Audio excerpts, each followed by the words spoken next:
Even though there are many normal curves, they all have some properties in common. In particular, all normal distributions obey the following rule. In a normal distribution, approximately 68% of the observations will fall within one standard deviation of the mean, either above or below. 95% will fall within two standard deviations of the mean, and 99.7% will fall between three standard deviations of the mean. This is sometimes called the empirical rule. If you remember these numbers, you can think about normal distributions without constantly having to make detailed calculations.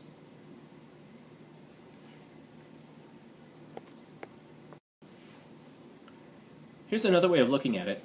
The pink regions in the middle each have 34%, which combines to 68%. And that's kind of a useful way of remembering between the mean up to one standard deviation above is 34%. We get these 13.5 numbers from the difference of 95% minus 68% is 27%. And then, of course, that 27% has to be shared between those two tails. Likewise for this 2.35% and this the remaining bit, 0.15% greater than 3 standard deviations and 0.15 below.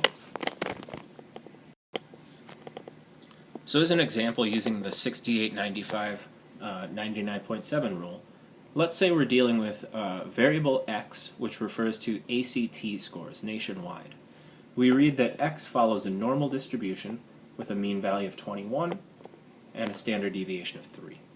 And so if we were asked what percent of scores are greater than 21, another way to write that is this sort of abbreviated version, the proportion or percent of scores x greater than 21. Well, if you consider a normal curve, 21 coincides with the mean. And since the normal curve is a symmetrical distribution, anything greater than the mean would have to be 50%.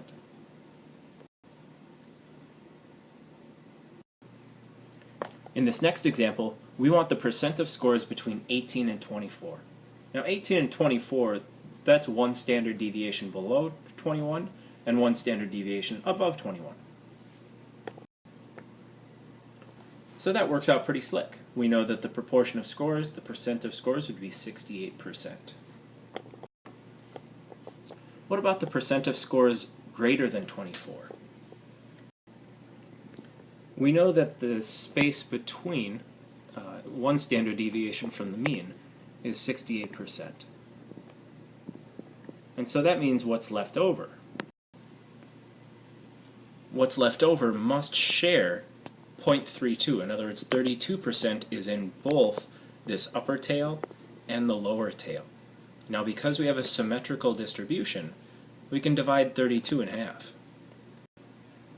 And so therefore the area in one tail is 16%.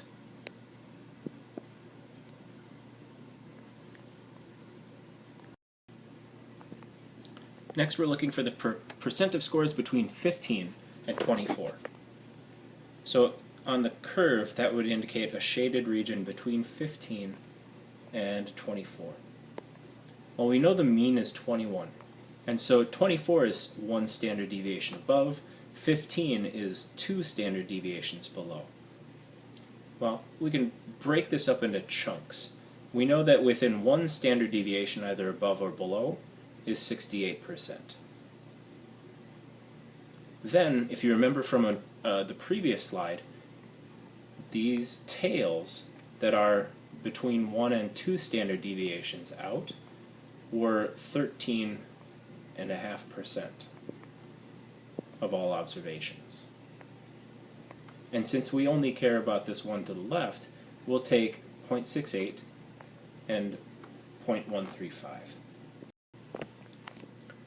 And so we have 81.5% of all scores will be between 15 and 24. This example is almost identical to the previous.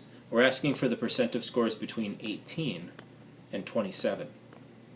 18 is 1 standard deviation below, and 27 is 2 standard deviations above.